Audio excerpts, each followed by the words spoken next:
제인 에어, 샬롯 브론테. 구독과 좋아요, 알림 설정은 하니슬립 책 낭독에 큰 힘이 됩니다. 오래 있지 않는 편이 좋을 것 같은데요. 11시가 다 되었을 거예요. 아, 로체스터 씨, 오늘 아침에 떠나신 후 낯선 손님이 찾아온 걸 알고 계세요? 낯선 손님이라. 아니, 누굴까? 올 사람이 없는데. 그 사람이 돌아갔소? 아니요. 당신과 오래전부터 아는 사이라고 하던데요. 당신이 돌아올 때까지 실례를 무릅쓰고 여기서 머물러도 될 정도로요. 정말 그랬단 말이지? 그가 이름을 말했소? 메이슨이래요. 서인도 제도. 그러니까 자메이카에 있는 페니시 타운에서 온 것 같던데요. 이때 로체스터 씨는 내 옆에 서서 나를 의자로 이끌려는 듯이 내 손을 잡고 있었다. 내가 이 말을 하는 동안 그가 내 손목을 갑자기 꽉 움켜쥐었다. 그의 입술에서 미소가 얼어붙었다. 분명히 경련이 그의 숨을 멈추게 한 것 같았다. 메이슨, 서인도 제도. 똑같은 말만 반복하는 자동인형 같은 억양으로 그가 말했다. 메이슨, 서인도 제도. 그가 그 말을 반복했다. 말하는 사이사이에 얼굴이 잿빛보다 더 창백해지면서 그가 그 말을 3번이나 반복했다. 그는 자신이 무슨 말을 하고 있는지 모르는 것 같았다. 어디 아프세요? 내가 물었다. 제인, 충격이요. 충격을 받았어, 제인. 그가 비틀거렸다. 아, 저한테 기대세요. 제인, 전에도 나한테 당신 어깨를 빌려줬었지. 다시 한번 그렇게 해주시오. 네, 물론이죠. 제 팔도요. 그가 앉더니 나를 자기 옆에 앉게 했다. 그가 양손으로 내 손을 잡고 비비면서 동시에 가장 걱정스럽고 서글픈 표정으로 나를 찬찬히 응시했다. 내 작은 친구요. 그가 말했다. 당신과 단둘이 조용한 섬에서 산다면 얼마나 좋을까. 어떤 근심도 위험도 끔찍한 기억도 내게서 지워버리고 말이오. 제가 도와드릴까요? 당신을 위해서라면 제 목숨이라도 드리고 싶어요. 제인, 도움이 필요하면 당신에게 도움을 구하리다. 그건 약속하오. 고마워요. 그렇게 해보도록 적어도 노력해볼게요. 제인, 그럼 식당에 가서 와인 한 잔만 가져다 줘요. 지금 모두 저녁 식사 중일 거요. 메이슨이 그들과 함께 있는지 그가 뭘 하고 있는지 알려줘요. 나는 식당으로 갔다. 로체스터 씨 말대로 손님들은 모두 식당에서 저녁 식사 중이었다. 그들은 식탁에 앉아있지 않았다. 음식이 찬장 위에 놓여 있었다. 각자 원하는 음식을 담아서 손에 접시와 잔을 들고 무리를 지어 여기저기에 서 있었다. 모두 기분이 좋아 보였다. 모두 웃으며 활기차게 대화를 나누고 있었다. 메이슨 씨는 벽난로 옆에 서서 덴트 대령 부부와 이야기를 나누고 있었고 다른 사람들과 마찬가지로 즐거워 보였다. 내가 와인잔을 채우고 있는데 잉그램 양이 얼굴을 찡그린 채 내 모습을 지켜보고 있는 것이 보였다. 그녀는 내가 주제넘은 짓을 하고 있다고 생각하는 것 같았다. 나는 와인잔을 채운 다음 서재로 돌아왔다. 로체스터 씨의 얼굴에서 극도의 창백함이 사라져 있었다. 그가 다시 단호하고 험상궂은 모습으로 돌아갔다. 그가 내 손에서 잔을 받아들었다. 보자 요정, 당신의 건강을 위해 건배. 그가 말했다. 그가 와인을 단숨에 들이켜고 잔을 돌려주었다. 그들이 뭘 하고 있어, 제인? 웃으며 이야기를 나누고 있어요. 무슨 이상한 말을 듣기라도 한 것처럼 그들 표정이 침통하거나 이상해 보이진 않았소? 전혀요. 모두 농담을 주고받으며 떠들썩해요. 그리고 메이슨은요? 그 역시 웃고 있었어요. 이 사람들 모두가 몰려 나와서 내게 침을 뱉는다면 당신은 어떻게 하겠소, 제인? 할 수만 있다면 그 사람들을 방에서 쫓아낼게요. 그가 살짝 미소를 지었다. 내가 그들에게 갔는데 그들이 날 차갑게 바라보면서 서로 조롱하듯 소곤거리고는 하나씩 사라져 날 떠나버리면 어떻게 할 테요? 당신도 그들과 함께 갈 거요? 안 그럴 것 같아요. 저는 당신과 함께 있는 데서 더 많은 즐거움을 느낄 거예요. 날 위로해주기 위해서? 네, 힘 닿는 데까지 당신을 위로해주기 위해서요. 만약 내 곁에 붙어있다는 이유로 사람들이 당신에게 압박을 가하면 아마 그들의 압박에 대해 아무것도 모를 거예요. 설사 안다 해도 그런데 전혀 신경 쓰지 않을 거예요. 그렇다면 나를 위해서 비난도 감수할 수 있소? 제 지지를 받을 자격이 있는 친구를 위해서라면 감수할 수 있어요. 당신은 그럴 자격이 있다고 확신하니까요. 방으로 다시 돌아가 조용히 메이슨 씨 귓전에 대고 로체스터 씨가 와서 만나고 싶어 한다고 살짝 알려주시오. 그를 여기로 안내해 준 다음 가면 돼요. 네, 나는 그가 시키는 대로 했다. 내가 일행 사이를 주저없이 지나가자 손님들이 모두 날 쳐다보았다. 나는 메이슨 씨를 찾아서 전가를 하고 앞장서서 방을 나왔다. 나는 그를 서재로 안내한 다음 위층으로 올라갔다. 늦은 시각 내가 잠자리에 들고 나서 얼마 정도 시간이 지났을 때 손님들이 자기 방으로 돌아가는 소리가 들렸다. 로체스터 씨의 목소리가 들렸다. 이쪽으로 오게, 메이슨. 여기가 자네 방이네. 그의 목소리는 쾌활했다. 그의 밝은 어조에 마음이 놓였다. 나는 곧 잠이 들었다. 나는 평소와 달리 커튼을 치고 창문 블라인드 내리는 것을 잊어버렸다. 그 결과 맑게 갠 밤이었기 때문에 밝은 보름달이 떠오르며 창문 맞은편 하늘로 다가와 가려지지 않은 유리창을 통해 날 들여다보자 그 찬란한 응시에 나는 잠에서 깨어났다. 한밤중에 깨어나 눈을 뜨자 은처럼 하얗고 수정처럼 맑은 둥근 달이 보였다. 아름다우면서도 너무 장엄했다. 나는 반쯤 일어나서 커튼을 치기 위해 팔을 뻗었다. 세상에, 이게 무슨 비명소리인가. 밤도, 밤의 고요함도, 밤의 휴식도, 손필드 저택 전체를 꿰뚫고 지나가는 그 강렬하고 날카롭고 높은 비명소리에 두 동강이 나는 것 같았다. 맥박이 멎고 심장이 멈춰섰다. 뻗쳤던 팔이 마비되었다. 비명소리가 잔잔해져서 다시는 들리지 않았다.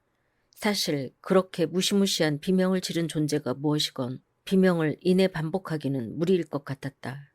안데스 산맥에 사는 제일 큰 날개가 달린 콘도르도 둥지를 감싸고 있는 구름 위에서 연속하여 2번이나 그렇게 울부짖지는 못할 것이다. 그런 비명을 지른 존재는 다시 비명을 지르려면 휴식을 취해야 할 것이다. 머리 위로 비명소리가 지나간 것으로 봐서는 그 소리가 3층에서 났다. 그리고 머리 위에서, 맞다. 내 방 천장 바로 위에 있는 방에서 났다. 이제는 몸싸움하는 소리가 들려왔다. 들리는 소리로 봐서는 격렬한 몸싸움이 벌어진 것 같았다. 반쯤 숨이 막힌 듯한 목소리가 외쳤다. 사람 살려! 이 소리가 3번 반복되었다. 아무도 없어요? 그 목소리가 외쳤다. 다음에는 비틀거리고 발 구르는 소리가 거칠게 계속되는 동안 널판자와 회벽 사이로 분명히 말소리가 들려왔다. 로체스터! 로체스터! 방문 하나가 열리고 누군가가 복도를 따라 달려갔다. 아니, 돌진했다. 위쪽 바닥에서 또 다른 발소리가 쿵쿵거리며 났고 뭔가가 넘어졌다. 그리고 조용해졌다. 두려움에 사지가 떨렸지만 옷을 대충 걸쳐 입고 방에서 나왔다. 잠자던 사람들이 전부 깨어 있었다. 모든 방에서 비명소리와 두려움에 떠는 중얼거림이 들려왔다. 문이 하나씩 열리고 한 사람씩 밖을 내다보았다. 복도가 가득 찼다.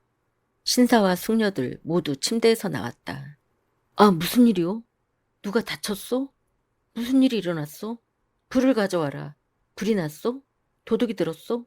질문이 사방에서 쏟아졌다. 달빛이 없었다면 그들은 완전한 어둠 속에 갇혀 있었을 것이다. 모두들 우왕좌왕 뛰어다녔고 함께 몰려들었다. 누군가가 훌쩍였고 누군가가 넘어졌다.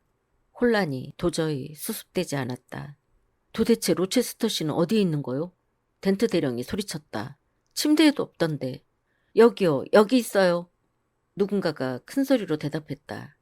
진정하세요, 여러분 모두. 제가 가고 있으니까요. 이어서 복도 끝에 있는 문이 열리고 로체스터 씨가 촛불을 들고 다가왔다. 그는 막 위층에서 내려오는 길이었다. 숙녀들 중 한 사람이 그에게 곧장 다가가서 그의 팔을 붙잡았다. 잉그램 양이었다. 무슨 끔찍한 일이 벌어졌어요? 그녀가 말했다. 말 좀 해줘요. 무슨 끔찍한 일인가 당장 알려줘요. 그렇지만 나를 끌어당기거나 목을 조르지는 말아주시오. 그가 대답했다. 이제는 애슈턴 자매가 그의 곁에 매달려 있었고 폭이 넓은 흰 실내복을 입은 두 부인이 돛담배처럼 그를 내리누르고 있었다. 모두 괜찮아요. 모든 게 괜찮아요. 그가 소리쳤다. 헛소동의 리허설에 불과해요. 숙녀분들 물러서요. 그렇지 않으면 제가 화가 나서 무슨 위험한 짓을 할지 모릅니다. 정말로 그는 무섭게 보였다. 검은 두 눈에서 불꽃이 일었다. 가까스로 자신을 진정시키면서 그가 덧붙였다. 하녀 한 사람이 악몽을 꾸었어요. 그게 전부입니다. 그녀는 쉽게 흥분하고 신경이 예민한 사람입니다. 꿈을 유령이나 그 비슷한 것으로 착각하고 놀라서 발작을 일으켰음에 틀림없습니다. 자, 그러니 모두 방으로 돌아가 주세요. 집안이 진정되어야 그녀를 돌볼 수 있으니까요. 제발 신사분들이 먼저 숙녀분들께 모범이 되어주시기 바랍니다. 잉그램 양, 당신이 헛된 공포를 이길 수 있다는 것을 반드시 증명해 주리라 믿소. 에이미와 루이자 양, 한 쌍의 비둘기들처럼 여러분 둥지로 돌아가세요. 두 부인에게는 이 추운 복도에 더 계시면 틀림없이 감기에 걸리실 겁니다. 그렇게 어르고 달래서 로체스터 씨는 간신히 그들 모두를 다시 각자의 방으로 돌려보냈다. 나는 내 방으로 돌아가라는 명령을 받을 때까지 기다리지 않고 방에서 나갈 때처럼 아무도 눈치채지 못하게 돌아왔다. 그러나 잠자리에 들기 위해서가 아니었다. 그와는 반대로 나는 조심스럽게 옷을 입기 시작했다. 비명소리 다음에 이어진 소리와 말소리는 나에게만 들린 것 같았다. 내 방 바로 위에서 난 소리였기 때문이다. 그 소리 때문에 나는 집 전체를 공포로 몰아넣은 것이 하녀의 악몽이 아니라고 확신했다. 로체스터 씨의 설명은 손님들을 진정시키기 위해 꾸며낸 말이라고 나는 확신했다. 그래서 나는 긴급한 경우를 대비해서 옷을 입었다. 옷을 다 입고서 창가에 앉아 고요한 정원과 은빛 들판을 바라보며 나 자신도 알 수 없는 무엇인가를 막연하게 기다렸다. 그 이상한 비명소리와 몸싸움과 부르는 소리 다음에 무슨 일인가가 반드시 일어날 것 같았다. 아니었다. 다시 고요해졌다. 웅성거림과 움직이는 소리가 점차 사라지고 1시간 정도가 지나자 손필드 저택이 사막처럼 적막해졌다. 잠과 밤이 다시 제국을 되찾은 것 같았다. 그동안 달이 기울었다. 달이 막 지려하고 있었다. 추위와 어둠 속에 앉아있고 싶지 않아서 나는 옷을 입었더라도 침대 위에 누워 있어야겠다고 생각했다. 창가를 떠난 나는 거의 소리 없이 양탄자 위를 지났다. 신발을 벗으려고 몸을 굽히는 순간 조심스럽게 문을 두드리는 소리가 낮게 들렸다. 무슨 일이세요? 내가 물었다. 안 자고 있어? 내가 고대했던 목소리, 바로 주인의 목소리가 그렇게 물었다. 네. 옷을 입고 있어? 네. 그러면 빨리 나와요. 나는 그 말을 따랐다. 로체스터 씨가 촛불을 들고 복도에 서 있었다. 당신이 필요하오. 그가 말했다. 이쪽으로 와요. 천천히. 소리내지 말고. 내 실내화는 얇아서 매트 깔린 바닥을 고양이처럼 조용히 걸을 수 있었다. 그가 조용히 복도를 지나 계단을 오르더니 불길한 3층의 어둡고 낮은 복도에서 멈춰섰다. 내가 뒤를 따라가서 그의 옆에 섰다. 당신 방에 약솜이 있소? 그가 낮은 목소리로 물었다. 네. 소금을 가지고 있소? 약소금 말이오. 네. 돌아가서 2가지를 모두 가져와요. 나는 돌아가서 세면대 위에서 약솜을 찾고 서랍에서 소금을 찾은 다음 다시 계단을 올라갔다. 그가 아직 기다리고 있었다. 그의 손에는 열쇠가 쥐어 있었다. 작고 검은 문들 중 하나로 다가갔을 때 그가 열쇠를 자물쇠에 넣었다. 그는 잠깐 멈췄다가 다시 내게 말을 건넸다. 피를 봐도 메스껍지 않겠소? 안 그럴 거예요. 아직 한 번도 경험해 본 적은 없지만요. 대답하면서 몸이 떨리긴 했지만 오싹함이나 한기나 심약함이 느껴지진 않았다. 손을 이리 줘요. 그가 말했다. 혹시 기절할지도 모르니 말이오. 나는 손을 그의 손 안에 넣었다. 따뜻하고 단단하군. 그가 그렇게 말하고는 열쇠를 돌려서 문을 열었다. 페어팩스 부인이 집 구경을 시켜주던 날 본 적이 있는 방이었다. 전에는 테피스트리가 걸려 있었는데 지금은 그것이 일부 둥글게 말려 올라가 있었다. 전에는 감추어져 있었던 문이 분명히 있었다. 이 문이 열려 있었고 방 안에서 불빛이 흘러나왔다.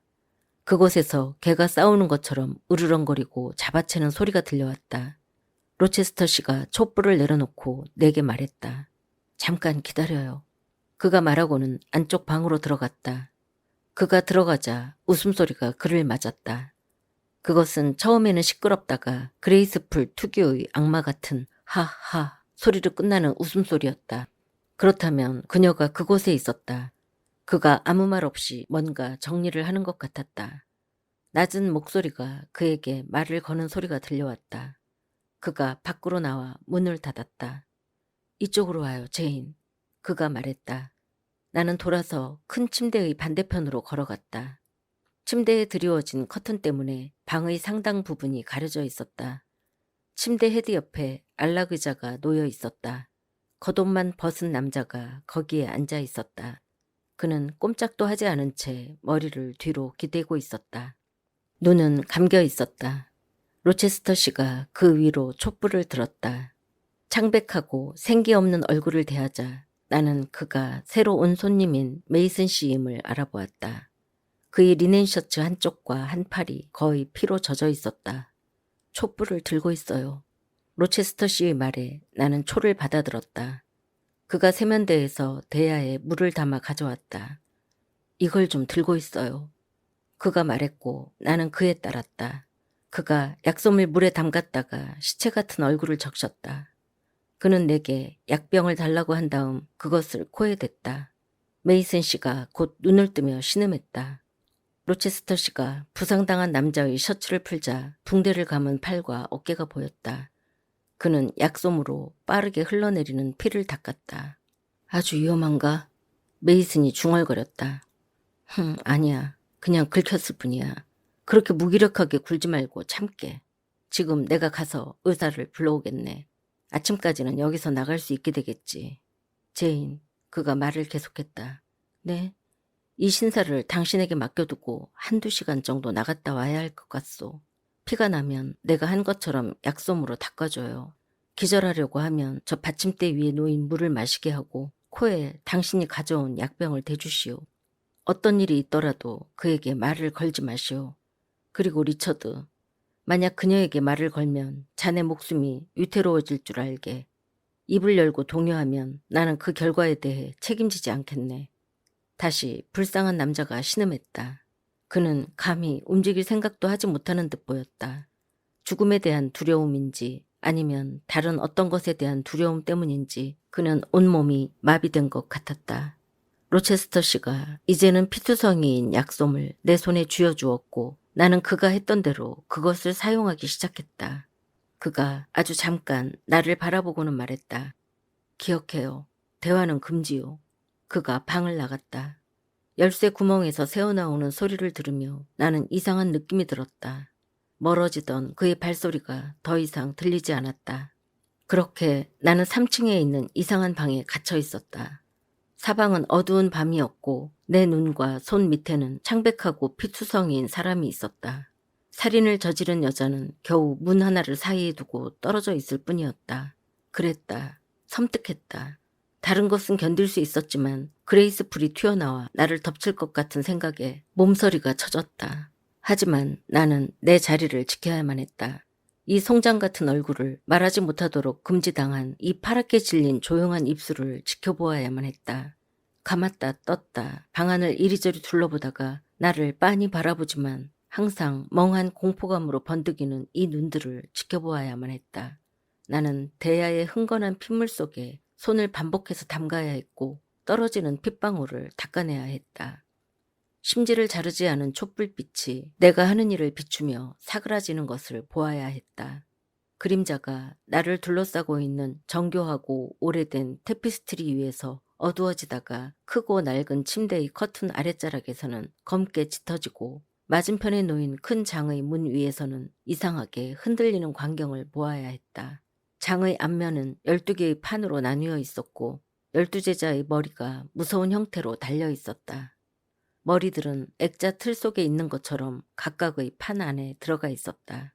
12제자들 머리 위로 맨 위에는 검은 십자가에서 죽어가는 그리스도의 상이 걸려 있었다. 어두운 곳이 변하고 깜빡거리는 불빛이 여기저기를 맴돌고 기웃거림에 따라 수염난 의사 루가가 고개를 숙였다가 성 요한의 긴 머리가 흔들렸다가 그러더니 이내 유다의 악마 같은 얼굴이 판에서 점점 더 커지며 조금씩 살아나 대반역자 사탄이 자기 부하의 형체로 모습을 드러낼 것처럼 보였다. 이 모든 것의 한가운데서 나는 잘 살펴보며 동시에 귀를 잘 기울여야 했다. 저쪽 옆 밀실에 있는 거친 짐승 혹은 악마가 움직이는지 들어보아야 했다. 그러나 로체스터 씨가 들어갔다 나온 이후 그곳은 마법에 사로잡힌 것 같았다. 밤새 3번의 긴 간격을 두고 발자국이 삐걱거리는 소리와 잠깐 동안 되살아난 으르렁거리는 소리, 사람의 깊은 신음소리, 이 3가지 소리밖에는 들리지 않았다. 그 다음에는 나 자신의 생각으로 인해 걱정스러워졌다. 이 외딴 저택에서 구체화되어 존재하고 있음에도 불구하고 그 주인조차 쫓아내거나 없앨 수 없는 이 범죄의 정체는 무엇인가? 한밤중에 어떤 때는 화재로 어떤 때는 유혈 사태로 터져나오는 것은 도대체 무슨 비밀인가?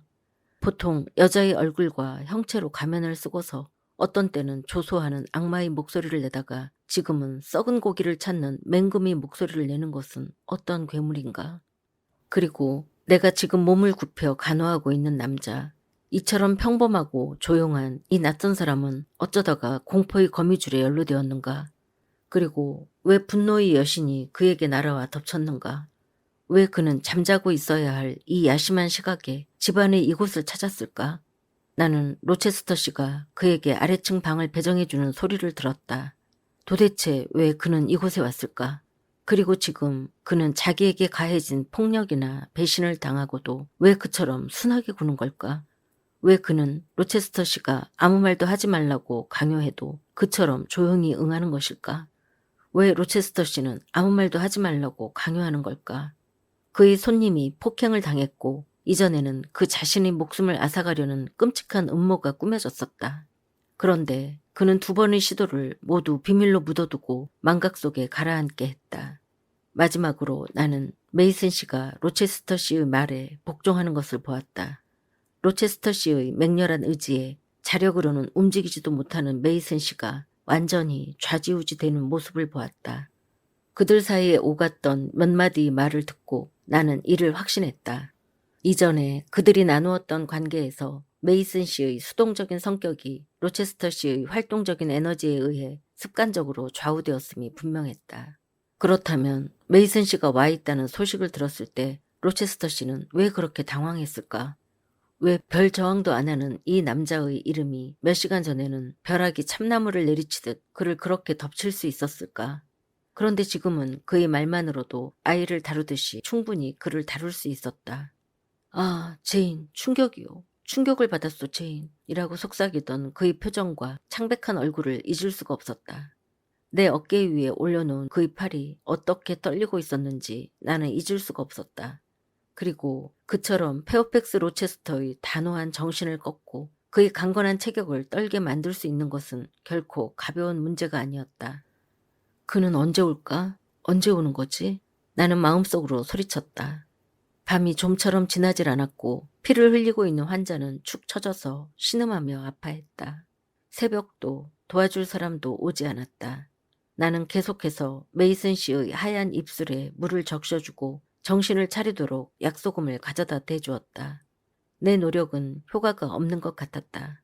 신체적, 정신적 고통 때문인지 혹은 출혈 때문인지 아니면 3가지 모두가 원인이 되어서 그런지 그는 빠르게 기운을 잃어갔다. 심하게 신음소리를 냈고 너무나 쇠약하고 열에 들떠 제정신이 아닌 듯 보였기 때문에 나는 그가 죽는 것은 아닌지 무서웠다. 그러나 나는 그에게 말조차 걸어서는 안 되었다. 마침내 다 타버린 촛불이 꺼졌다. 촛불이 꺼질 때 창문 커튼의 가장자리로 회색빛 광선이 들어오는 것이 보였다. 동이 트고 있었다. 곧 멀리 아래쪽 앞마당의 개집 밖에서 파일럿이 짖는 소리가 들려왔다. 희망이 되살아났다. 그 희망이 근거가 없는 것은 아니었다. 5분 후에 들려온 열쇠 돌리는 소리와 딸가닥 열리는 자물쇠 소리는 내가 밤샘에서 벗어나게 되었음을 알려주었다. 그동안 흐른 시간이 2시간 이상 되지 않았을 텐데도 몇 주가 지난 듯이 느껴졌다. 로체스터 씨와 그가 모셔온 의사가 함께 들어왔다. 자, 카터, 빨리 해주게. 그가 의사에게 말했다. 상처를 치료해서 붕대를 감고 환자를 아래층으로 내려보내기까지 반 시간을 주겠네. 그런데 그가 움직일 수 있을까요?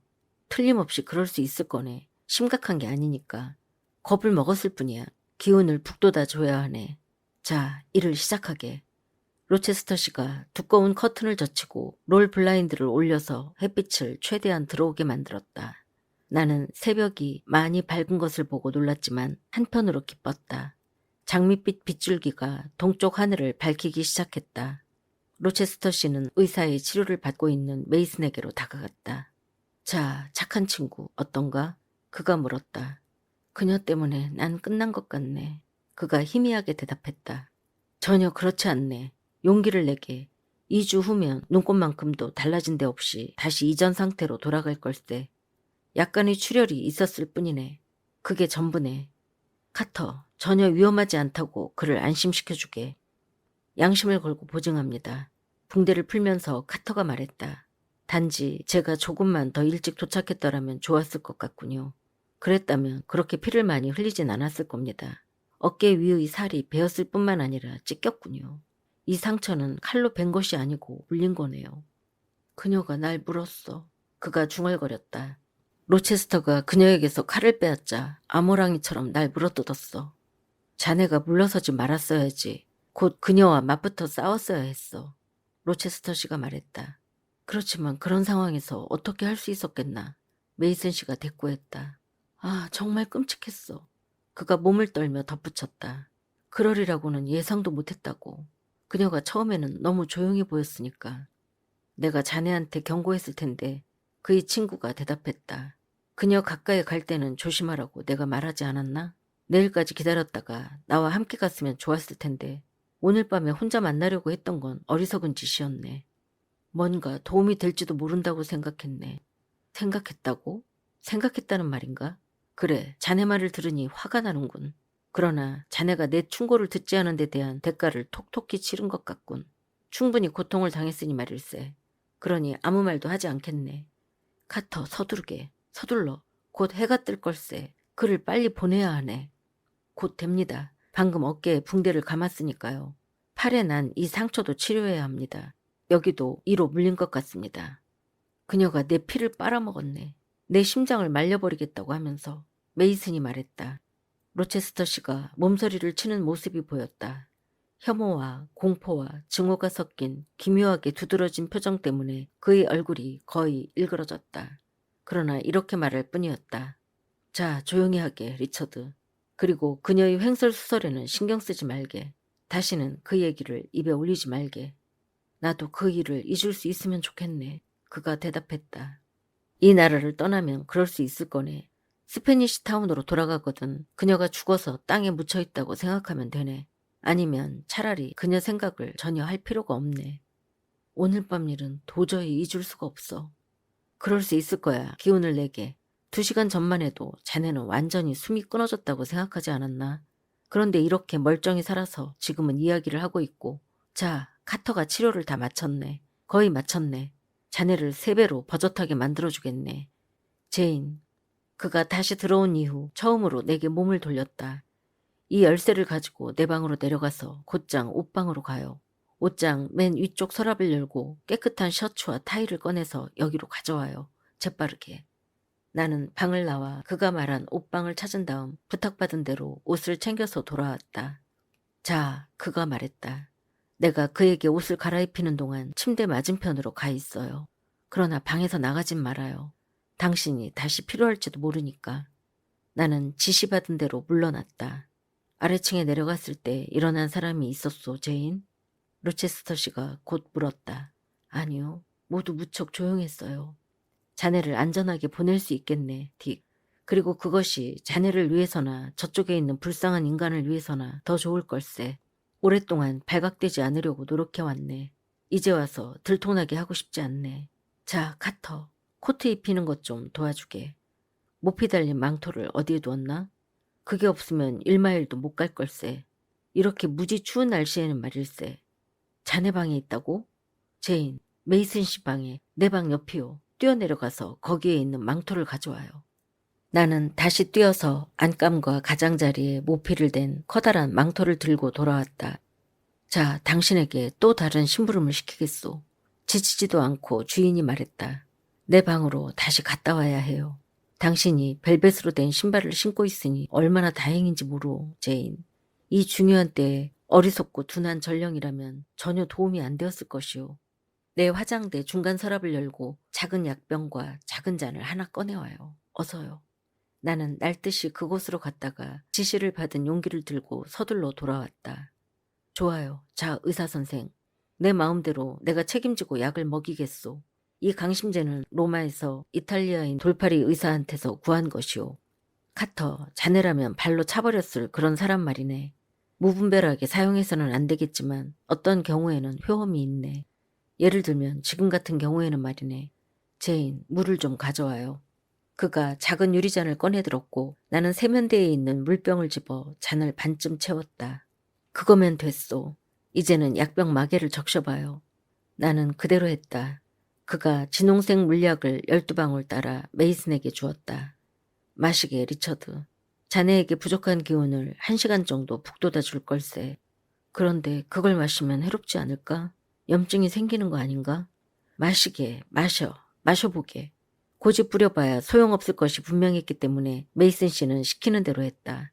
그는 이제 옷을 다 갖춰 입고 있었다. 여전히 헬스케 보였지만 더 이상 피를 흘리거나 해서 옷을 망치지는 않았다. 메이슨 씨가 물약을 마시고 나서 3분이 지나자 로체스터 씨가 그를 일으켜 앉혔다.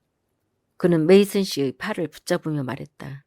이제는 일어설 수 있을 거라고 확신하네. 해보게. 환자가 일어섰다. 카터, 다른 쪽 어깨를 좀 부축해주게. 기운내게, 리처드. 발을 내디뎌보게. 옳지. 기분이 정말 더 나아졌네. 메이슨 씨가 말했다. 그럴 거라 믿네. 자, 제인, 뒤쪽 층계로 먼저 나가봐요. 옆길로 가는 문을 열고 정원에서 아니면 시끄럽게 바퀴 소리를 내며 포장도로 위로 오지 말라고 미리 말해두었으니 정원 바로 밖에서 역마차의 마부를 만나면 준비하고 있으라고 일러줘요. 우리가 가고 있다고. 그리고 제인, 혹시 누가 주변에 있으면 층계 밑으로 와서 기침을 해요. 이제 5시 반이 되었고 해가 막 뜨려 하고 있었다. 부엌은 아직도 어둡고 조용했다. 옆길 문은 잠겨 있었다. 나는 최대한 소리를 내지 않고 문을 열었다. 그곳에 역마차가 말을 맨 채 준비하고 있었고 마부는 바깥쪽 마부석에 앉아 있었다. 내가 그에게 다가가서 신사분들이 오고 있다고 말하자 그가 고개를 끄덕였다. 나는 주의 깊게 주변을 살펴보고 귀를 기울였다. 이른 아침의 정적이 사방에 감돌고 있었다. 하인들 방의 창문에는 아직도 커튼이 드리워져 있었다. 꽃이 피어 하얗게 변한 과수원 나무 위에서 새들이 막 지저귀기 시작했다. 나뭇가지들이 정원 한쪽을 둘러싸고 있는 담장 위로 하얀 화환처럼 늘어져 있었다. 마차 말들이 닫혀있는 마구간에서 이따금씩 발을 굴렀다. 그 외에는 사방이 조용했다. 이제 신사들이 나타났다. 로체스터 씨와 의사의 부축을 받은 메이슨은 상당히 편안하게 걷는 것 같았다. 두 사람이 메이슨을 도와 마차에 태우고 카터도 뒤따라 탔다. 그를 잘 돌봐주게. 로체스터 씨가 카터에게 말했다. 그가 많이 나아질 때까지 자네 집에 데리고 있게나. 어떻게 지내고 있는지 하루 이틀 후에 말을 타고 가보겠네. 리처드, 어떤가? 신선한 공기를 마시니 기운이 다시 나네, 페어팩스. 그가 앉은 쪽으로 창문을 열어두게, 카터. 거기는 바람이 안 들어가니까. 잘 가게, 딕. 페어팩스. 그래, 뭔가. 그녀를 잘 보살펴주게. 최대한 따뜻하게 대해주게, 그녀를. 그가 말을 멈추고 울음을 터뜨렸다. 나는 최선을 다하고 있고 다 했고 앞으로도 그럴 것이네. 로체스터 씨가 대답했다. 그가 마차 문을 닫자 마차가 출발했다. 제발 이 모든 것이 끝나면 좋겠는데. 로체스터 씨가 무거운 정원문을 닫고 빗장을 잠그면서 말했다. 빗장을 잠근 다음 그는 과수원을 둘러싸고 있는 담에 난 문을 향해 느린 발걸음으로 멍하게 움직였다. 내게 볼 일이 다 끝났으리라고 생각한 나는 집으로 돌아가려고 했다. 그러나 다시 그가 제인 하고 부르는 소리가 들렸다. 그가 쪽문을 열고 그 앞에 서서 나를 기다리고 있었다. 잠깐 동안이라도 상쾌함을 느낄 수 있는 곳으로 와요. 그가 말했다. 저 집은 톡을 갔소. 당신도 그렇게 생각하지 않소? 저한테는 멋진 저택으로 보이는데요. 눈에 무경험이라는 콩깍지가 씌어서 마법에 걸린 매개를 통해 보니까 그렇소. 그가 대답했다. 금박이 사실은 진흙일 뿐이고 실크 커튼은 거미집이라는 걸 분간하지 못하는 것이오. 대리석이 지저분한 석판일 뿐이고 윤나는 목재가 사실은 찌꺼기 부스러기에 비늘처럼 벗겨지는 나무 껍질일 뿐이라는 것을 분간하지 못하오. 그러나 지금 여기는 그가 우리가 들어온 울창한 경내를 가리켰다. 모든 것이 진짜이고 아름답고 순수하오. 그가 샛길로 내려갔다. 샛길 한쪽에는 회양목, 사과나무, 배나무, 벚나무가 테두리를 이루고 있었고 다른 한쪽 가장자리에는 온갖 종류의 구식 꽃들과 자라난 화, 페랭이꽃, 앵초, 펜지 속에 쑥과 들장미, 다양한 향기로운 식용식물들이 섞여 있었다. 4월에 소나기가 내렸다. 햇살이 비치는 날이 연속되다가 화창한 봄날 아침이 되었기 때문에 꽃들이 신선해 보였다. 얼룩진 동쪽 하늘에서 해가 막 떠오르고 있었다. 햇살이 이슬에 젖은 채 서로 얽혀있는 과수원 나무들을 환하게 비추고 그 밑의 조용한 산책길을 내리쬐고 있었다. 제인, 꽃을 줄까요? 그가 넝쿨 위에 제일 먼저 핀 반쯤 꽃을 피운 장미를 따주었다. 고맙습니다. 당신은 이렇게 해 뜨는 것을 좋아하오, 제인? 해가 점점 따뜻해지면 녹아 없어져 버릴 구름이 높고 가볍게 끼어있는 저런 하늘을 말이오. 이렇게 평온하고 향기로운 분위기를 말이오. 좋아해요. 아주 많이요. 당신은 이상한 밤을 보냈소, 제인. 네, 맞아요. 그래서 당신 얼굴이 창백해졌소.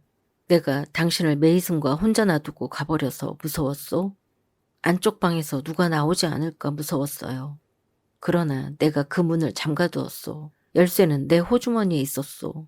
한 마리 양을, 가장 귀여워하는 그 양을 늑대굴에 그렇게 가까이 무방비 상태로 내버려 두었다면 내가 부주의한 양치기였을 것이오. 당신은 안전했소. 그레이스 풀은 계속 여기서 살 건가요? 아, 그렇소. 그녀 때문에 골치 아파하지 말아요. 그 일은 당신 머릿속에서 싹 지워버려요. 그렇지만 그녀가 머무는 한은 당신 목숨이 절대 안전할 수 없을 것 같아요. 전혀 걱정하지 말아요. 내가 알아서 조심할 테니. 어젯밤에 당신이 우려했던 위험은 이제 지나갔나요? 메이슨이 영국을 떠나기 전까지는 장담할 수 없소. 그때조차도 마찬가지요. 제인, 내게는 삶이 언제라도 금이 가서 불길을 토해낼지 모르는 분화구의 지각 위에 서 있는 것과 같소. 그렇지만 메이슨 씨는 쉽게 움직일 수 있는 사람처럼 보였어요. 분명히 당신이 그에게 지대한 영향을 미치고 있어요. 절대 당신에게 도전하거나 고의로 당신을 해치진 않을 거예요. 아, 그렇소. 메이슨이 내게 도전하지는 않을 것이오. 고의로 날 해치지도 않을 것이오. 그러나 의도하지 않는다 해도 한순간에 말 한마디만 잘못하면 목숨까지는 아니더라도 내게서 영원히 행복을 앗아가 버릴 수 있어. 그에게 조심하라고 하세요. 당신이 걱정하는 바를 알려주고 그런 위험을 어떻게 피할 수 있는지 보여줘요. 그가 냉소적으로 웃으며 덥석 내 손을 잡더니 이내 그 손을 놓았다. 그렇게 할 수만 있다면 당신은 바보로군. 무슨 위험이 있겠소. 한순간에 위험이 사라지겠지. 메이슨을 안 이후 그에게 저걸 하게 라고 말만 하면 그대로 이루어지곤 했소. 그러나 이 경우에는 그에게 명령을 내릴 수가 없소. 나를 해치지 않도록 조심하게, 리처드 라고 말할 수가 없소. 오히려 내게 해를 끼칠 수 있음을 알리지 않는 것이 굉장히 중요하기 때문이요. 어리둥절한 표정이군. 그럼 좀 더 어리둥절하게 만들어주겠소. 당신은 내 친구요. 그렇지 않소? 당신에게 도움이 되고 싶어요. 옳은 일이라면 뭐든지 당신 말을 따를게요. 맞는 말이오. 당신 마음을 잘 알고 있소. 당신이 날 도와주고 날 기쁘게 해줄 때 당신 말대로 옳은 일이라면 뭐든지 날 위해 나와 함께 일할 때 당신의 걸음걸이와 태도, 당신의 눈과 얼굴에서 진정으로 만족한 모습을 보았소. 내가 잘못된 것을 명한다고 생각한다면 당신이 그렇게 가벼운 발걸음으로 달려가지도 그렇게 솜씨 좋고 민첩하게 일을 처리하지도 않았을 테고 그렇게 생기 있는 시선이나 활기찬 얼굴을 보이지도 않았을 것이오. 잘못된 일을 명하면 내 친구는 조용하고 창백한 얼굴을 돌리며 아니요, 그건 불가능해요. 그것은 할 수 없어요. 잘못된 일이니까요. 라고 말할 것이오. 그러고는 박힌 별처럼 꼼짝도 하지 않을 것이오. 자, 당신 역시 날 좌지우지할 수 있고 나를 해칠 수 있소. 그렇지만 당신에게 내 약점이 무엇인지 감히 보여줄 수가 없소. 아무리 당신이 충실하고 다정하다 해도 혹시라도 당신이 즉시 날 꼼짝 못하게 만들어버릴까 두려워서 말이오. 메이슨을 두려워할 필요가 없듯이 절 두려워할 필요가 없어요. 당신은 매우 안전해요. 제발 하느님이 그렇게 해주시면 좋겠소. 제인, 자, 여기 정자에 앉으시오. 정자는 담에 아치를 내어 만든 것으로 안에 담쟁이가 붙어있고 소박한 의자가 놓여 있었다. 로체스터 씨가 먼저 앉아서 내게 자리를 남겨주었지만 나는 그 앞에 서 있었다. 앉아요. 그가 말했다. 벤치는 두 사람이 앉아도 될 만큼 충분히 길어요. 내 옆에 앉기를 꺼려하는 건 아니겠지? 그렇소? 이것도 잘못된 일이오, 제인. 나는 자리에 앉는 것으로 대답을 대신했다. 거절하는 것이 현명하지 못한 처사라고 생각했다. 자, 내 작은 친구여. 태양이 이슬을 마시는 동안 이 오래된 정원에서 꽃들이 깨어나 부풀어 오르고 새들이 손필드 저택 밖으로 나가 새끼들에게 먹이를 물어다 주고 부지런한 벌들이 하루의 첫 일과를 한바탕 하는 동안 내가 당신에게 한 가지 예를 들어주겠소. 그것을 당신 자신의 일이라고 가정해 보시오. 그러기 전에 먼저 날 보고 당신이 편안하며 내가 당신을 붙들고 있는 것이 잘못이거나 당신이 머무는 것이 잘못이라고 생각하지 않는다고 말해줘요. 아니에요. 전 만족해요. 그렇다면 제인, 상상력의 도움을 빌려봐요. 당신이 잘 교육받고 단정한 아가씨가 아니라 어렸을 때부터 제멋대로 자란 거친 남자아이라고 가정해봐요. 먼 외국 땅에 있다고 상상하고 그곳에서 당신이 어떤 성격의 문제이건 어떤 동기에서건 중대한 실수를 저질렀다고 생각해봐요. 평생 당신을 따라다니면서 당신의 존재를 더럽힐 그런 실수를 말이오.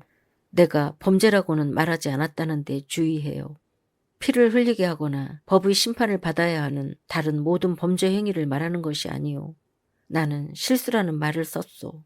당신은 곧 당신이 한 행동의 결과를 도저히 견딜 수가 없게 돼요. 그래서 위안을 얻기 위해 조치를 취하지. 불법적이거나 위법한 것이 아닌 특별한 조치를 말이오. 그럼에도 불구하고 당신은 비참하오. 희망이 삶에서 당신을 떠나버렸기 때문이오. 정오에 당신의 해가 일식으로 어두워져 버렸소. 당신은 해가 질 때까지는 일식이 사라지지 않을 것이라고 느끼게 되지. 비참하고 비열한 생각이 당신 기억의 유일한 양식이 되었소. 당신은 이곳저곳을 떠돌아다니며 방랑 생활에서 위안을 구하오. 쾌락 속에서의 행복 말이오. 지성을 무디게 하고 감정을 메마르게 하는 것 같은 열이 없고 감각적인 쾌락 속에서의 행복 말이오. 가슴은 지치고 영혼은 시든 채 당신은 여러 해 동안의 자발적인 추방 생활을 마치고 집으로 돌아오게 돼요. 그리고 새로운 사람을 만나게 돼요. 어떻게 어디서는 중요하지 않소. 당신은 이 낯선 사람에게서 당신이 20년 동안 찾아왔고 이전에는 한 번도 접해보지 못했던 훌륭하고 밝은 자질들을 발견하게 돼요. 그 자질들은 너무나 신선하고 건강하고 더럼도 없고 티끌도 하나 없소. 그 사람과의 교제를 통해 다시 살아나고 새로운 사람이 되지. 당신은 더 좋은 시절이, 더 높은 소망과 더 순수한 감정이 돌아왔다고 느끼오. 당신은 삶을 다시 시작하고 남은 나날을 하느님에게 더 합당한 방식으로 보내고 싶어 하오. 이 목표를 이루기 위해 관습의 장애물, 다시 말해 양심도 판단력도 승인하지 않는 단지 관습적인 방해물을 뛰어넘는다면 그것이 정당화될 수 있소? 그가 대답을 기다리며 말을 멈췄다. 내가 뭐라고 답해야 하는 걸까? 아, 착한 요정이 내게 현명하고 만족스러운 답변을 제시해 준다면 좋으련만 헛된 바람이여. 서풍이 내 곁의 담쟁이 속에서 속삭였다. 그러나 어떤 부드러운 공기의 요정도 그 숨결을 언어를 매개로 빌려주지 않았다. 새들이 나무 꼭대기에서 노래했다. 그러나 그들의 노래가 아무리 달콤하다 해도 그것은 알아들을 수가 없었다. 다시 로체스터 씨가 질문을 제시했다. 방랑하고 죄를 지었지만 이제는 휴식을 구하며 후회하는 남자가 이 상냥하고 우아하고 다정한 새 친구를 영원히 자신 곁에 둠으로써 마음의 평화와 삶의 소생을 얻기 위해 감히 세상의 의견에 맞선다면 그것은 정당화될 수 있겠소? 방랑자의 휴식이나 죄인의 계심은 절대 같은 인간에 의지해서는 안 돼요. 내가 대답했다. 남자건 여자건 모두 죽기 마련이니까요. 철학자의 지혜도 비틀거리고 기독교인도 선을 행하는 데 주저하죠. 당신이 아는 누군가가 고통을 당하고 실수를 했다면 같은 인간보다 더 높은 존재에 의지해서 잘못을 개선할 힘을 얻고 영혼을 치유할 위안을 찾으라고 하세요. 그렇지만 수단이 문제요. 수단이. 하느님이 그 일을 하고 그 수단을 임명하오. 돌려서 이야기하지 않겠소. 나는 세속적이고 방탕하고 침착하지 못한 사람이었소. 이제 나는 나를 치유할 수 있는 수단을 발견했다고 믿고 있소. 그가 말을 멈췄다. 새들은 계속 쥐적이었고 나뭇잎은 가볍게 바스락거렸다. 나는 새들이 정지된 계시를 듣기 위해 노래와 속삭임을 억제하지는 않을까 생각했다. 그러나 그들은 오랫동안 기다려야만 했을 것이다. 너무 오랫동안 그 침묵이 지속되었다. 마침내 나는 말을 망설이고 있는 사람을 올려다보았다. 그가 나를 열렬히 바라보고 있었다. 작은 친구여. 그가 완전히 바뀐 어조로 말했다. 그의 얼굴도 변해 있었다. 부드러움과 진지함이 모두 사라지고 험상궂고 냉소적이 되어 있었다. 당신은 내가 잉그램 양에게 호감을 품고 있다는 점을 알아챘을 것이오. 그녀와 결혼하면 그녀가 나를 완전히 새 사람으로 만들어주리라고 생각하지 않소? 그가 벌떡 일어나서 산책길의 저쪽 맨 끝으로 갔다가 노래를 흥얼거리며 돌아왔다. 제인, 제인. 그가 내 앞에 발을 멈추고 물었다. 밤을 새워서 얼굴이 무척 창백하오. 당신의 휴식을 방해한 내가 밉지 않소? 당신을 미워하다니요. 전혀 아니에요. 그 말을 확인하는 의미에서 악수를 합시다. 손이 정말 차군요. 어젯밤 그 기괴한 방문 앞에서 당신 손을 만졌을 때는 오히려 더 따뜻했었소. 제인, 언제쯤 다시 나와 함께 밤을 새워주겠소? 제가 쓸모가 있을 때마다 그럴게요. 예를 들어 내가 결혼하기 전날 밤 같은 때 말이오. 잠이 안 올 거라고 확신하오. 나와 함께 말벗이 되어주며 밤을 새워주겠다고 약속할 수 있소? 당신한테는 사랑하는 사람에 대해 이야기할 수 있소. 당신이 그녀를 보았고 또 알고 있기 때문이요. 네, 그녀는 보기 드문 사람이요. 그렇지 않소, 제인? 네, 건장하지. 정말 건장하지, 제인. 몸집이 크고 갈색 눈에 포동포동하고 카르타고의 여인 같은 머리카락을 가졌소. 저런, 덴트하고 린이 마구간에 있군. 저 옆문으로 해서 관목 숲으로 들어가요. 내가 한쪽 길로 가자 그는 다른 길로 갔다. 그가 마당에서 쾌활하게 말하는 소리가 들려왔다. 메이슨이 오늘 아침에 떠나버렸소.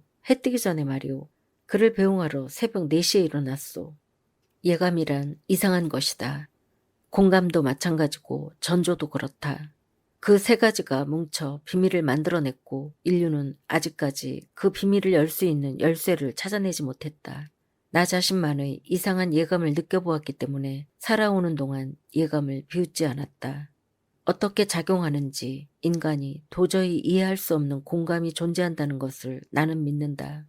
예를 들어 멀리 떨어져 있고 오랫동안 헤어져 있으며 완전히 멀어진 친척들 사이에도 공감이 존재한다. 서로 떨어져 있음에도 불구하고 이런 공감은 각자의 기원을 거슬러 올라가 보면 그 근원이 하나라고 확증해준다. 공감의 작용은 인간이 도저히 이해할 수 없다. 또한 전조에 대해 잘은 모르지만 그것은 자연과 인간의 공감일 뿐인지도 모른다. 내가 6살 정도 되었을 때였다. 어느 날 밤 베시 라벤이 마사 에보트에게 계속 어린아이에 대해 꿈을 꾼다고 말했다. 베시는 꿈에 아이를 보는 것은 꿈꾼 사람 자신이나 가족에게 문제가 일어날 확실한 징조라고 말했다. 절대 머릿속에서 지워질 수 없도록 즉시 새겨두지 않았다면 그 말은 내 기억에서 사라져 버렸을 것이다. 그런데 다음 날 베시는 여동생의 임종을 보러 집으로 불려갔다. 최근에 자주 베시의 말과 이 사건이 떠올랐다. 지난주 매일 밤 침대에 누워 잠을 잘 때마다 아기 꿈을 꾸었기 때문이다. 아기를 때로는 품에 안고 달랬고 때로는 무릎 위에 앉히고 얼렀다. 때로는 잔디밭에서 데이지 꽃을 가지고 놀거나 흐르는 물에 손을 담그며 노는 아기를 바라보았다. 오늘 밤에는 울부짖는 아기였다가 다음날 밤에는 웃고 있는 아기였다. 어느 때는 내 곁으로 가까이 다가왔고 어느 때는 내게서 달아나 버렸다. 그러나 어떤 기분을 나타냈건 어떤 모습을 하고 있건 그 환영은 내가 잠의 나라에 들어가는 순간 일주일 내내 하루도 빠짐없이 연속해서 나를 만나러 왔다. 나는 이렇게 한 가지 생각이 반복해서 나타나는 것, 한 가지 형상이 이처럼 묘하게 반복해서 나타나는 것이 싫었고, 잠자리에 들 시간이 다가오고 환영이 나타날 시간이 가까워지면 점점 불안해졌다. 달빛이 비치는 그 밤에 비명소리를 들었던 것은 내가 이 아기의 환영과 함께 있다 잠에서 깨어난 바로 그때였다. 그리고 누군가가 페어팩스 부인의 방에서 나를 찾는다는 전갈에 아래층으로 불려간 것은 그 다음날 오후였다. 방에 들어가자 종복 차림의 한 남자가 나를 기다리고 있었다. 그는 검은 상복을 입고 있었고 손에 들고 있는 모자에는 상장이 둘러져 있었다. 아가씨는 절 거의 기억하지 못하리라 생각합니다. 내가 들어서자 그가 일어서며 말했다. 제 이름은 리벤입니다. 8, 9년 전 아가씨가 게이츠헤드에서 지낼 때 리드 부인의 마부로 일했고 지금도 그곳에 살고 있습니다. 아, 로버트, 잘 지냈어요? 당신을 기억하고 말고요. 조지아나 아가씨의 젓갈색 조랑말에 날 가끔 태워줬잖아요. 그리고 배 씨는 어떻게 지내고 있어요? 배 씨와 결혼하셨죠? 네, 아내는 무척 건강합니다. 고맙습니다. 2달 전에 집사람이 아기를 또 낳았어요. 이제 아이가 셋입니다. 산모와 아기 모두 건강하고요. 그런데 저택 식구들은 모두 잘 지내나요, 로버트? 그분들에 대해 더 좋은 소식을 전해드리질 못해서 죄송합니다, 아가씨. 그분들은 현재 상황이 무척 안 좋아요. 곤경에 처해 있어요. 누가 돌아가신 것은 아니길 빌어요. 내가 그의 검은 상복을 바라보며 말했다. 그 역시 모자에 둘러진 상장을 내려다보며 대답했다. 존 도련님이 일주일 전 런던의 하숙방에서 돌아가셨어요. 존이요? 네. 그럼 존의 어머니는 그걸 어떻게 견디고 계세요? 글쎄요, 아가씨. 그게 흔히 일어나는 불운이 아니라서요. 그분이 매우 방종한 생활을 해왔거든요. 지난 3년 동안 이상한 데에 빠져들었죠. 그의 죽음은 충격적이었답니다. 그가 제대로 살지 못하고 있다는 말을 배 씨에게서 들었어요. 제대로 살지 못한 정도가 아니었답니다. 그보다 더 나쁘게 살 수는 없을 겁니다. 건강을 망쳤을 뿐만 아니라 남녀를 막론하고 못된 사람들 틈에 섞여서 재산을 탕진했어요. 빚을 지고 감옥에도 들어갔답니다. 마님이 손을 써서 2번이나 풀려났지만 나오자마자 옛날 친구들과 습관으로 되돌아가곤 했죠. 그분은 머리가 뛰어나지 못했어요. 함께 어울렸던 악당들이 제가 들은 것 이상으로 그를 농락했답니다. 3주 전에 그분이 게이츠헤드로 내려와서는 마님에게 모든 재산을 내놓으라고 했어요. 마님은 거절했죠. 그분의 낭비 때문에 마님의 재산이 오래전부터 많이 줄어들었거든요. 그렇게 그분이 돌아갔는데 그 다음 소식은 그분이 죽었다는 것이었습니다. 그가 어떻게 죽었느냐 하면 자살했다고 합니다. 나는 아무 말도 하지 않았다. 끔찍한 일이었다. 로버트 리벤이 다시 말을 이었다. 마님은 오랫동안 건강이 안 좋은 상태였어요. 매우 뚱뚱해졌는데 살이 쪘어도 튼튼하지는 않았으니까요. 돈을 잃은 것과 가난에 대한 두려움 때문에 건강이 많이 악화되었어요. 존 도련님의 죽음과 어떻게 죽었는지에 대한 소식이 너무 갑작스럽게 전해졌죠. 그 때문에 마님이 뇌졸중을 일으키셨어요. 사흘 동안 아무 말씀도 못 하시고요. 그런데 지난 화요일에 조금 나아지신 것 같았어요. 무슨 말인가를 하고 싶은 듯 제 아내에게 계속 신호를 보내고 중얼거리셨답니다. 그러나 어제 아침에야 마님이 아가씨 이름을 부르고 있다는 것을 배 씨가 알아들었어요. 그리고 마침내 마님이 제인을 데려와, 제인 에어를 불러와, 그 애한테 할 말이 있어 라는 말을 소리내서 말씀하셨답니다. 배 씨는 지금도 마님이 제정신인지 아니면 진심으로 그 말을 하신 건지 정확히 알 수 없지만 리드 아가씨와 조지아나 아가씨에게 알리면서 아가씨를 데려오는 편이 좋겠다고 권했답니다. 젊은 아가씨들은 처음에는 펄쩍 뛰었는데 어머니 정신이 오락가락하고 제인 하고 하도 불러대니까 마침내 동의를 하셨어요. 저는 어제 게이츠헤드를 출발했습니다.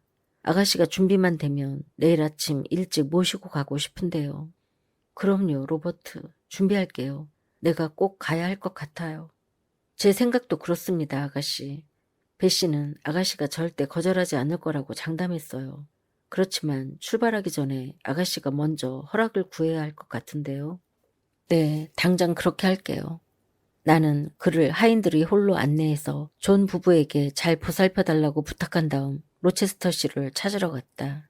그는 아래층의 어느 방에도 없었다. 앞마당에도 마구간에도 정원에도 없었다.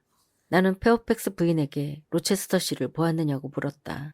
그녀는 그가 아마 잉그램 양과 당구를 치고 있을 것이라고 알려주었다. 나는 서둘러서 당구실로 갔다. 공이 구르는 소리와 웅성거리는 목소리들이 그곳으로부터 울려 퍼지고 있었다. 로체스터 씨와 잉그램 양, 애슈턴 자매, 그리고 그들의 숭배자들이 모두 바쁘게 게임을 하고 있었다. 그렇게 한창 게임에 열중해 있는 일행을 방해하려면 상당한 용기가 필요했다. 그러나 내 용무 또한 미룰 수 없는 일이었으므로 나는 잉그램 양의 옆에 서 있는 주인에게 다가갔다.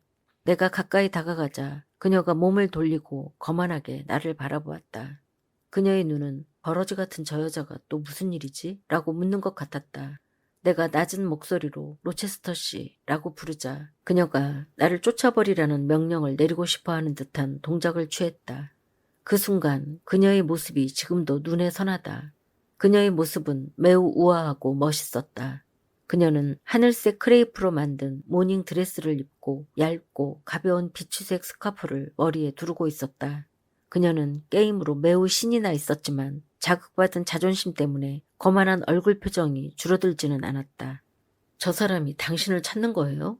그녀가 묻자 로체스터 씨가 그 사람이 누구인지 보려고 몸을 돌렸다. 그가 이상하고 애매한 표정으로 묘하게 얼굴을 찡그리고는 큐를 내려놓고 나를 따라 방에서 나왔다. 자, 제인? 그가 공부방 문을 닫고 기대서서 물었다. 괜찮으시다면 1, 2주 동안 휴가를 받고 싶어서요. 뭘 하러 어디에 가려고 그러는 것이오? 절 부르러 보낸 병든 숙녀를 뵈러요. 병든 숙녀가 누구요? 그분이 어디에 사시오? 게이츠헤드요. 땡땡주에 있어요. 땡땡주 말이오? 그곳은 100마일이나 떨어져 있어. 그렇게 먼 데서 자기를 보러 오라고 사람을 보낸 부인은 누구요? 그분 성함은 리드예요. 리드 부인이요. 게이츠헤드의 리드라. 치안 판사인 게이츠헤드의 리드라는 분이 있었는데 그분의 미망인이에요. 그런데 그분과 당신이 무슨 연관이 있어? 당신이 어떻게 그분을 아는 것이오? 리드 씨가 제 삼촌이세요. 외삼촌이요.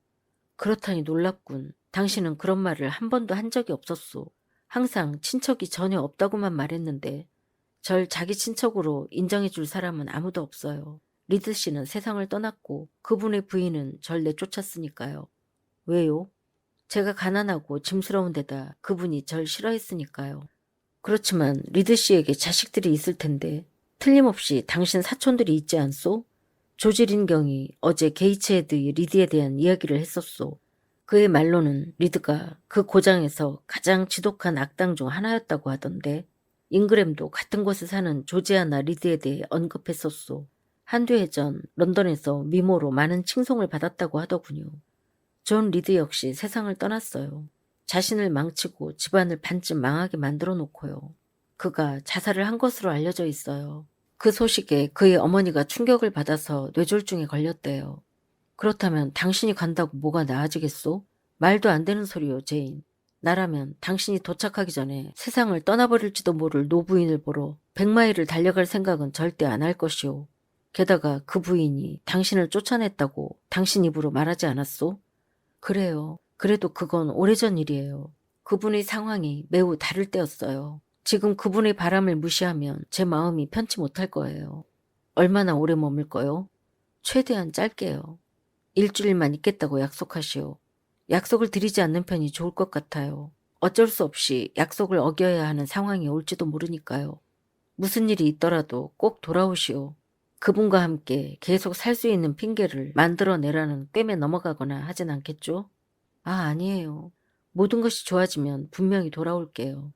그럼 누구랑 함께 갈 거요? 혼자서 100마일을 가진 못할 거요. 아니에요. 그분이 마부를 보냈어요. 믿을 만한 사람이요? 네, 그 집에서 10년을 살았어요. 로체스터 씨가 곰곰이 생각에 잠겼다. 언제 가고 싶소? 내일 아침 일찍이요. 그럼 돈이 조금 있어야 할 거요. 돈도 없이 여행할 수는 없으니까. 아마 당신에게 돈이 많지 않을 것이오. 내가 아직 봉급을 안 줬으니 말이오. 지금 얼마나 가지고 있어, 제인? 그가 미소를 지으며 물었다. 나는 지갑을 꺼냈다. 정말 변변찮았다. 5실링이요.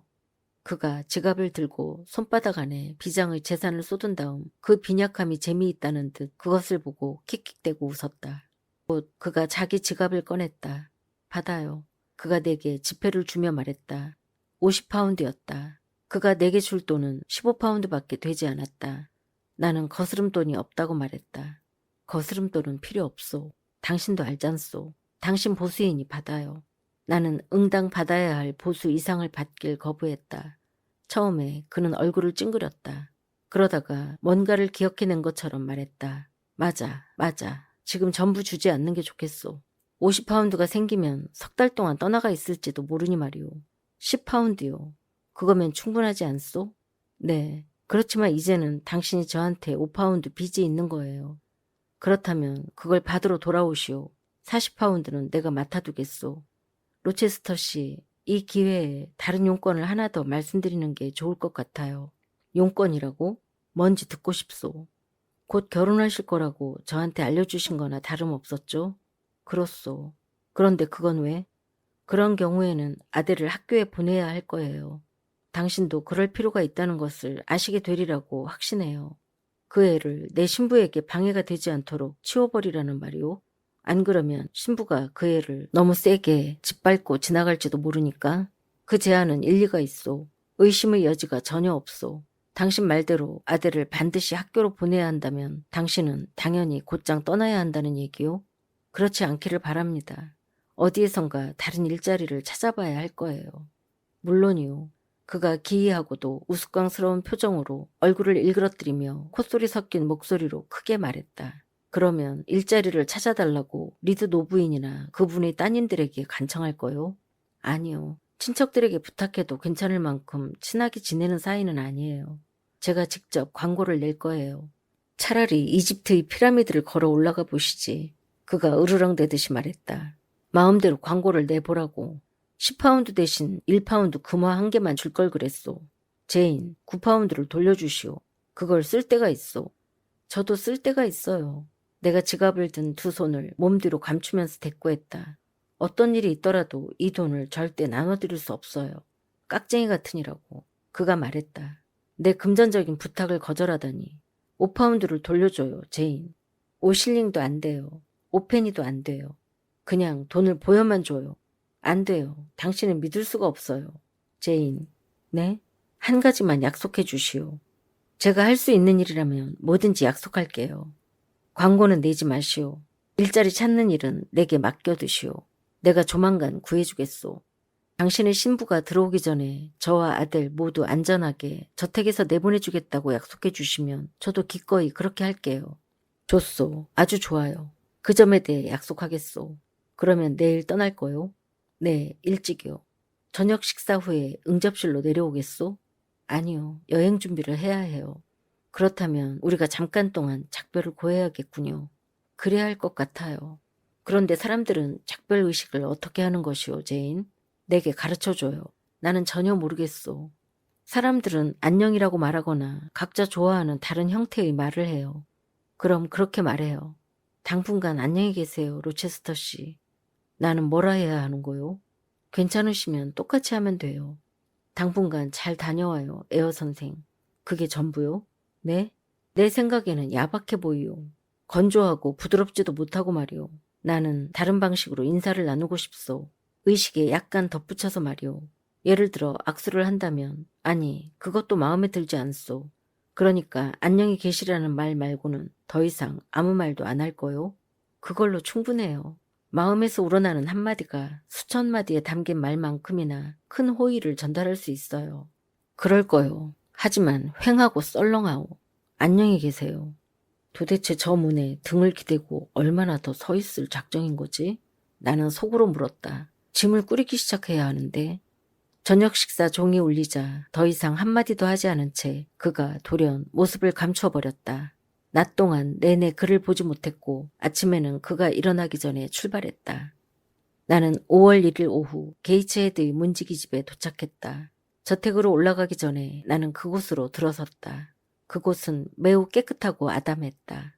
장식용 창문에는 작은 흰색 커튼이 걸려 있었다. 바닥에는 티끌 하나 없었다. 벽난로와 제구들은 반짝반짝 빛이 났다. 배씨가 난로가에 앉아서 갓 태어난 아기에게 젖을 먹이고 있었고 로버트와 그의 누이 동생은 구석에서 조용히 놀고 있었다. 아이고 고마워라. 올 줄 알았어. 내가 들어가자 리벤 부인이 소리쳤다. 네, 배씨. 그녀에게 키스를 한 후 내가 말했다. 너무 늦은 건 아니겠죠? 리드 부인은 어떠세요? 아직 살아계시길 빌어요. 그럼 살아계셔. 이전보다 더 분별력도 좋고 더 침착해지셨어. 의사 선생님 말씀으로는 한두 주 정도 더 사실 수 있을 거래.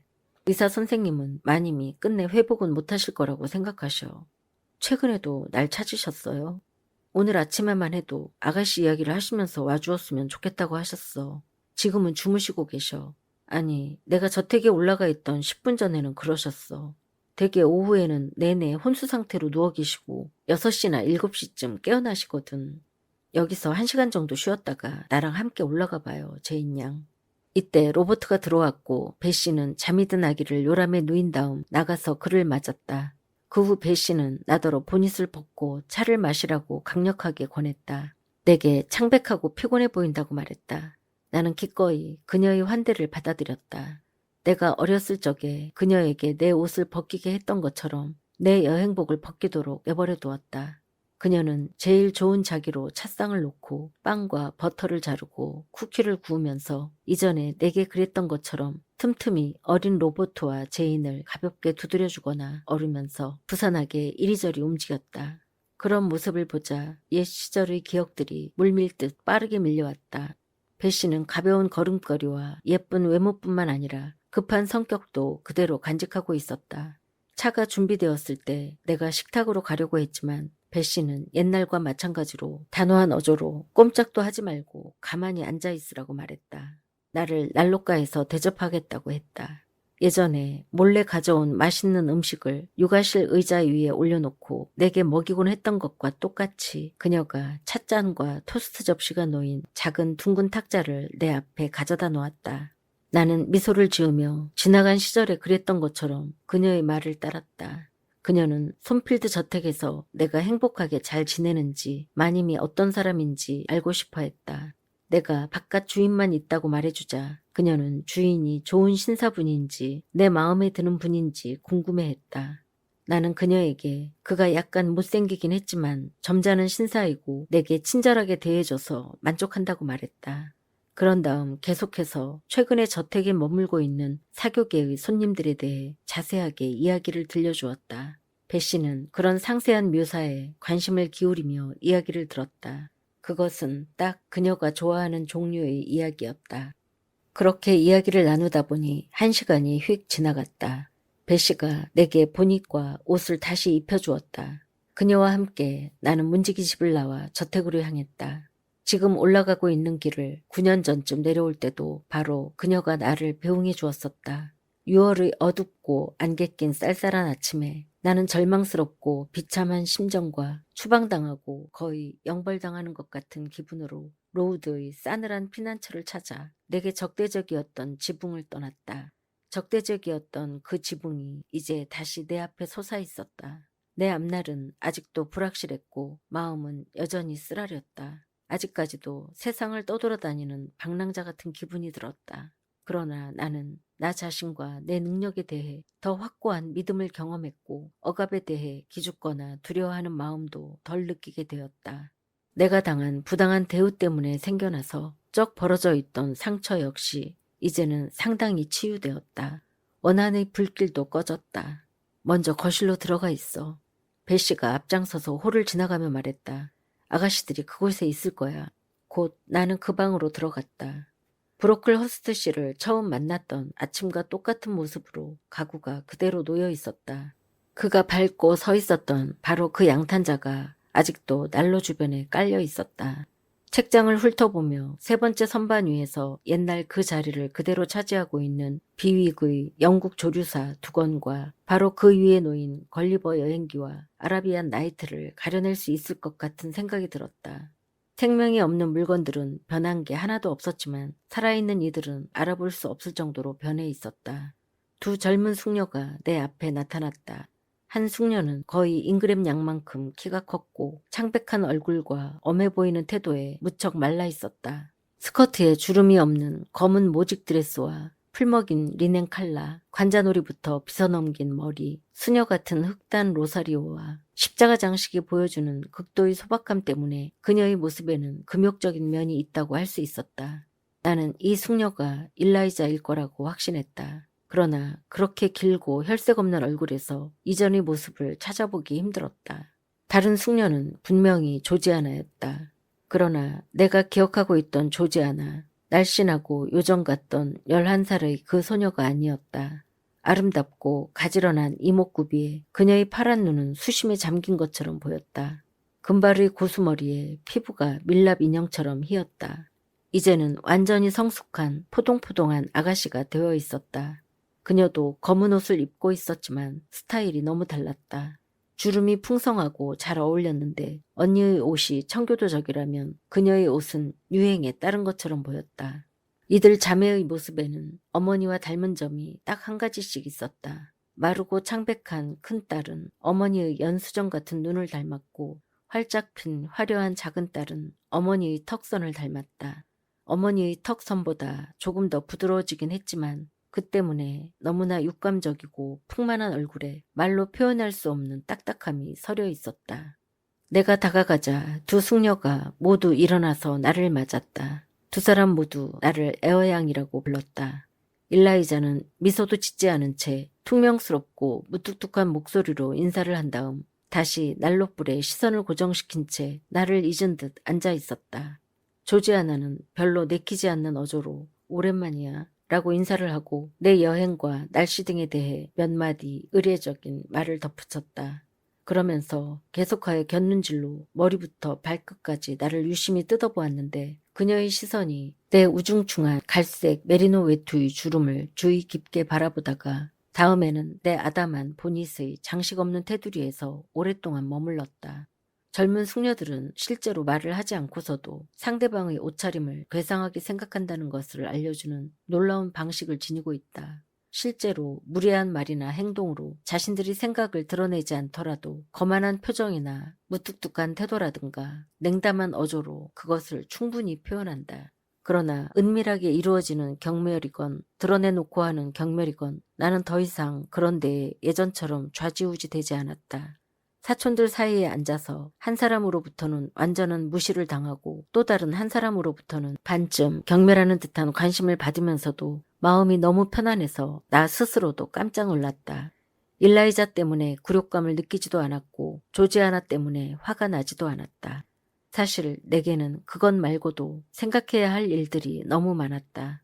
지난 몇 달 동안 내 마음속에는 그들이 불러일으킬 수 있는 것보다 훨씬 더 강력한 감정들, 다시 말해서 두 사람이 가할 수 있는 그 어떤 것보다도 훨씬 더 날카롭고 격렬한 고통과 기쁨이 촉발되었기 때문에 나는 좋은 쪽으로건 나쁜 쪽으로건 전혀 개의치 않았다. 리드 부인은 어떠셔? 나는 침착하게 조지아나를 바라보며 물었고 그녀는 그런 노골적인 호칭이 예상치 못한 방자함이라도 된다고 여겼는지 콧방귀를 뀌듯이 대꾸했다. 리드 부인이라고? 아, 어머니를 말하는 거로군.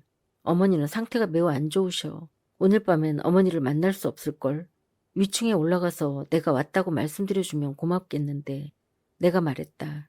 조지아나가 깜짝 놀라 거의 몸을 움찔하며 파란 눈을 부라렸다. 그분이 날 특별히 만나보고 싶어 하는 걸로 알고 있어. 내가 덧붙였다. 그리고 필요 이상으로 그분의 바람을 지체하고 싶지 않아. 저녁에 귀찮게 하는 걸 어머니가 싫어하시는데. 일라이자가 말했다. 나는 곧 일어서서 그러라는 말을 듣지 못했지만 조용히 보닛과 장갑을 벗고 부엌에 있을지 모르는 베시한테 가서 리드 부인에게 오늘 밤 나를 만나보고 싶은지 알아봐 달라고 부탁하겠다고 말했다. 나는 나가서 베시를 찾은 다음 심부름을 시켜놓고 그 이상의 조치를 취하기 시작했다. 지금까지는 항상 오만함을 피해버리는 것이 내 습관이었다. 1년 전에 오늘 같은 대접을 받았다면 나는 바로 그 다음 날 게이츠헤드를 떠나기로 결심했을 것이다. 지금은 그것이 어리석은 생각임을 알았다. 외숙모를 보기 위해 100마일을 여행해서 왔으니 그녀가 나아질 때까지, 그렇지 않으면 돌아가실 때까지 그 곁에 머물러 있어야 했다.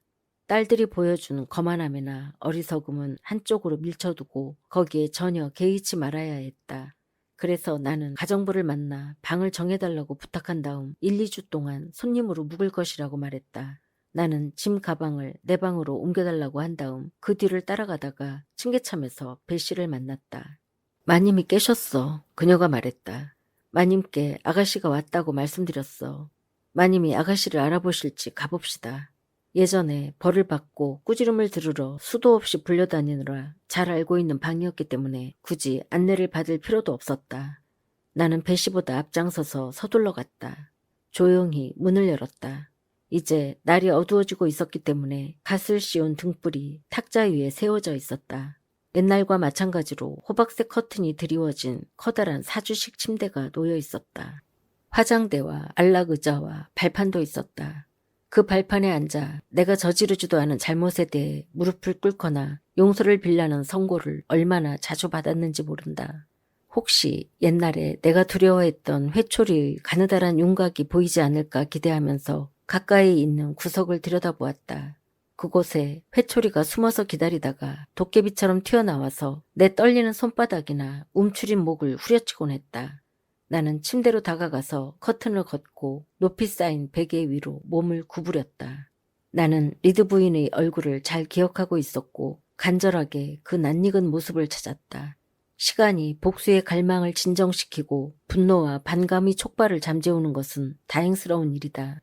나는 저기로 가득 차 미워하는 마음을 안고 이 여자를 떠났지만 지금은 그녀가 겪은 큰 고통에 대해 일종의 연민을 느끼면서 그리고 모든 상처를 잊고 용서하고 화해하며 사이좋게 손을 맞잡고 싶다는 강한 열망만을 느끼면서 그녀에게 돌아왔다. 전과 같이 엄하고 무정해 보이는 낯익은 얼굴이 거기 있었다. 그 무엇도 녹일 수 없을 것 같은 그 특이한 눈과 약간 치켜 올라간 거만하고 냉혹해 보이는 눈썹이 그대로였다. 그 눈이 얼마나 자주 내게 위협과 증오를 내리쏟아냈던가. 그 눈썹의 냉혹한 선을 따라가다 보니 어린 시절의 공포와 슬픔의 기억이 어떻게 되살아났던가. 그렇지만 나는 몸을 구부리고 그녀에게 키스했다. 그녀가 나를 쳐다보았다. 제인이니? 그녀가 말했다. 네, 리드 외숙모. 어떠세요, 외숙모? 나는 그녀를 다시는 외숙모라고 부르지 않겠다고 맹세했었다. 그러나 지금은 그 맹세를 잊어버리고 또 그 맹세를 깨는 것이 전혀 잘못이 아니라는 생각이 들었다. 나는 시트 밖으로 나와 있는 그녀의 손을 잡았다. 그녀가 내 손을 부드럽게 눌러주었다면 그 순간 나는 진정한 기쁨을 느꼈을 것이다. 그러나 냉담한 본성은 그렇게 쉽게 부드러워지지 않고 타고난 반감은 그렇게 쉽게 근절되지 않는 법이다. 리드 부인은 손을 빼더니 오히려 내게서 얼굴을 돌리며 오늘 밤에는 날이 덥다고 말했다. 다시 그녀가 나를 차갑게 바라보았을 때 나는 나에 대한 그녀의 생각, 나를 향한 그녀의 감정이 바뀌지 않았고 바뀔 수도 없다는 것을 즉시 깨달았다. 부드러움이 통하지 않고 눈물로도 해소시킬 수 없는 그녀의 냉혹한 시선을 통해 나는 그녀가 마지막까지 나를 나쁘게 생각하기로 결심했다는 것을 알았다. 나를 착하다고 생각하는 것은 그녀에게 즐거움을 주는 게 아니라 억울하다는 느낌만을 줄 것이기 때문이었다. 마음이 아팠지만 곧 분노가 느껴졌다. 그러다가 그녀를 눌러 이겨야겠다는 그녀의 본성과 의지에도 불구하고 그녀를 좌지우지하고 싶다는 결심이 들었다. 어렸을 때처럼 눈물이 솟구쳤다. 나는 눈물에 대고 원래 자리로 돌아가라고 명령했다. 나는 침대 머리맡으로 의자를 하나 가져가서 앉은 다음 베개 위로 몸을 구부렸다. 다음 편에 계속됩니다.